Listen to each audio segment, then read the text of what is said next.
در شهر آستانه اخیراً قهوه‌خانه باز شد که فضای زمان شوروی را دارد. خوراک و دیگ و طبق انجام داخل قهوه‌خانه همه با اسلوب سالهای 80 و 90 تهیه شده است. این قهوه‌خانه بیشتر میان جوانان محبوبیت دارد. اینجا شخص را به یاد گذشته ها میبرد. برای ما خیلی پسند است. خوراک‌هایش با لذتند. پیشخدمت‌ها هم چهره کشادند. محیط خانگی دارد، مثل آن که به نزد بیبی هم به مهمانی آمدم.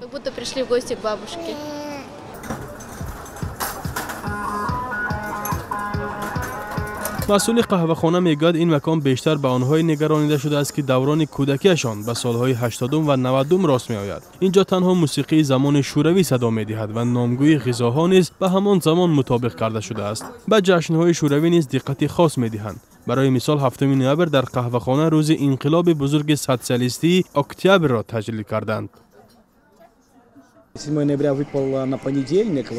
چون جشن به روز دوشنبه راست آمد، ما شنبه و یک شنبه را کاملا به خاطره ها از انقلاب بخشیدیم. ما تا گردنبندهای سرخ پیانری را پیدا کرده خریدیم. همچنین سرودهای خاص را انتخاب کردیم. وکیلی مجلس پارلمان از حزب کمونیست میگوید به این قهوه‌خانه اصلا آنهایی میآیند که در جستجوی برابری هستند.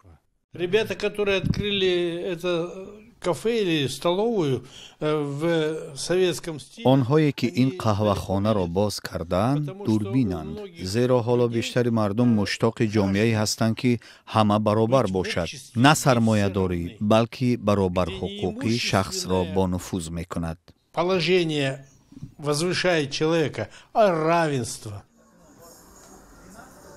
حالا در قهوه‌خانه شوروی 25 نفر کار میکنند و مالکان آن در فکر رشد تجارتشان هستند.